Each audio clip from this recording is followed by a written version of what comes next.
नमस्कार शेतकरी बांधवांनो, फ्युचर इन्फॉर्मेशन टेक यूट्यूब चॅनलवरती तुमचं सर्वांचं स्वागत आहे। तर आजच्या व्हिडिओमध्ये माहिती पाहणार आहे आपण पीक विम्याचा फॉर्म 2025चा कशा पद्धतीने भरायचा आहे। तर सर्वात पहिले तुम्हाला या पोर्टलवरती यायचं आहे। याची लिंक आपल्या व्हिडिओच्या डिस्क्रिप्शनमध्ये मिळून जाईल। सर्वप्रथम आपला स्टेट इथं सिलेक्ट करायचा महाराष्ट्र। त्यानंतर इथून तुम्हाला 2025 दिसत असेल खरीप। त्यानंतर इथून तुम्ही 2018 पासून इथून रेकॉर्ड चेक करू शकता। पीक विम्याची लिस्टसुद्धा इथून बघू शकता। तर आपल्याला आता 2025 खरीपवरती आपण सिलेक्ट केलेलं आहे। सबमिटवरती जे आपल्याला क्लिक करायचं आहे। क्लिक केल्यानंतर अशा प्रकारचं दिसेल। तर आपल्याला आता ॲप्लिकेशन्स यावरती क्लिक करायचं आहे। तर हा जो व्हिडिओ आहे आपला डेमोसाठी आहे। तर इथं आल्यानंतर आता सर्वप्रथम आपण यावरती क्लिक केल्यानंतर ॲप्लिकेशन फॉर्म यावरती क्लिक करायचं आहे। त्यानंतर इथं तुम्ही दोन पद्धतीने चेक करू शकता। एक तुमच्याकडे जर IFSC कोड नसेल तर तुम्ही इथून नोवरती क्लिक करून इथं तुम्हाला तुमचं डिस्ट्रिक्ट सिलेक्ट करायचं आहे। त्यानंतर आपलं जे काही स्टेट आहे स्टेट सिलेक्ट करून घ्या सर्वप्रथम। त्यानंतर आपला डिस्ट्रिक्ट, त्यानंतर कोणती ब्रँच आहे, कुठे आहे ते सर्व डिटेलमध्ये इथे येऊन जाईल। किंवा तुम्ही IFSC कोड टाकल्यानंतर जर तुमच्याकडे IFSC कोड असेल, सर्चवरती क्लिक केल्यानंतर संपूर्ण डिटेल्स ॲटोमॅटिकली भरून येऊन जाईल। फक्त तुम्हाला दोनदा अकाउंट नंबर इथं टाकायचा आहे। तर मी इथं टाकत आहे। त्यानंतर इथं IFSC कोड इथं टाकून घेत आहे। तर इथं टिकवरती क्लिक करायचं। तर माझी जी काही डिटेल्स आहे ती ॲटोमॅटिकली आलेली आहे। तर मी आता पुन्हा अकाउंट नंबर टाकून check bank details and continue या ऑप्शनवरती मी क्लिक करणार आहे। क्लिक केल्यानंतर इथं संपूर्ण डिटेल्स माझी येऊन जाईल। त्यानंतर इथं खाली यायचं आहे तुम्हाला। तर आता इथं आल्यानंतर इथं तुम्हाला तुमचं बँकेच्यावरती जसं नाव आहे तसं नाव तुम्हाला पहिल्यावरती टाकायचं आहे।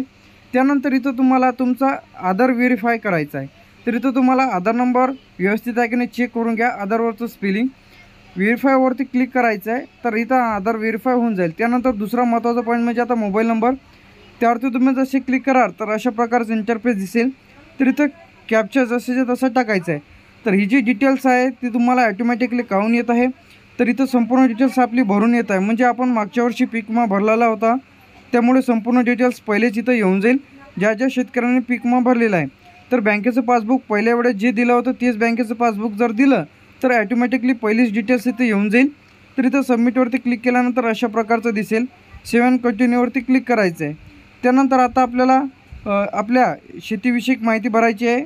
तर आपलं शेत कुठं आहे ते, तर हे सर्वप्रथम आपला जो काही जिल्हा सिलेक्ट करून घ्या, तालुका, त्यानंतर आपलं सर्कल कोणत्या सर्कलमध्ये येते, त्यानंतर आपली ग्रामपंचायत कोणती आहे आणि आपलं व्हिलेज ते सिलेक्ट केल्यानंतर आता हे जे डिटेल्स आहे थोडं साईडचा एरर आहे। तर इथं क्रॉपवरती क्लिक केल्यानंतर इथं दिसेल तुम्हाला खरीप, सोयाबीन, कापूस, तूर, उडीद, मूग, ज्वारी, सोयाबीन, त्यानंतर कॉटन असेल, कापूस असेल तर कॉटनवरती सिलेक्ट करा। त्यानंतर इथं डेट टाका, कोणत्या तारखेला तुमची पेरणी झालेली आहे, सर्वे नंबर टाका, खाते क्रमांक टाका, 7/12/8वरचा खाते क्रमांक तुम्हाला बघायला मिळेल। त्यानंतर किती क्षेत्र इथं व्हेरीफाय केल्यानंतर किती क्षेत्र आहे ते दाखवेल।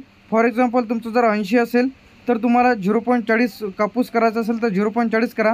त्यानंतर पुन्हा सिलेक्ट करायचं आहे सोयाबीन, सिलेक्ट केल्यानंतर कापूस, पुन्हा डेट टाका, सर्वे नंबर टाका, खाते क्रमांक टाका, व्हेरीफाय करा। पुन्हा इथं आता पहिले 40 टाकलं होतं, आपलं 80 होतं 2 एकर, तर पुन्हा मी 0.40 इथं कराल। या क्रॉप डिटेल्स सर्व ते जी काही काळ्या अक्षरामध्ये तुम्हाला दिसत आहे त्यावरती क्लिक करायचं आहे। त्यानंतर आता चूज फाईलवरती क्लिक करून तुम्ही तुमचं बँकेचं पासबुक इथं अपलोडवरती क्लिक करायचं आहे। इथं अपलोड झालेलं आहे ते तुम्हाला 500 KBच्या आत टाकायचं आहे।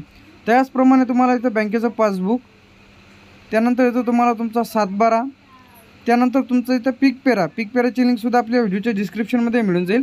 महत्त्वाचा पॉईंट म्हणजे सर्टिफिकेट जे काही तुम्हाला इथे दिलेलं आहे, म्हणजे हे तुम्हाला सामायिक, तर तुमचं जे काही वारसदार जर असेल तुमच्या 7/12मध्ये 4-5 जणांचे, तर सहमतीपत्र तुम्हाला इथं जोडावं लागणार आहे।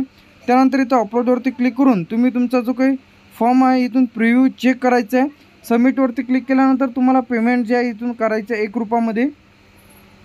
तर यावरती सुद्धा लाईव्ह व्हिडिओ येणारच आहे। हा डेमो व्हिडिओ आपण बनवलेला आहे। तर हा जो व्हिडिओ आवडला की नाही कमेंट बॉक्समध्ये नक्की सांगा। त्यानंतर आता पीक विम्याचा फॉर्म तुमचा पेंडिंग आहे, म्हणजे अनपेडमध्ये आहे, पेमेंट झालेलं नसेल, अनपेडमध्ये चेक करायचं आहे। पेमेंट झालेलं असेल तर पेड ॲप्लिकेशन्समध्ये चेक करा। त्यानंतर इथं तुम्हाला तुमचा जो काही फॉर्म आहे ते केल्यानंतर इथं शो होईल। ज्यांचा फॉर्म रिजेक्ट झालेला आहे, ज्यांचे डॉक्युमेंट्स इथं रिटर्न आलेले आहे ते तुम्हाला इथं शो करेल। नवीन ॲप्लिकेशन जर भरायचं असेल तर ॲप्लिकेशन फॉर्म यावरती क्लिक करा। फॉर्म जर वापस आला तर अशा प्रकारचे दिसेल।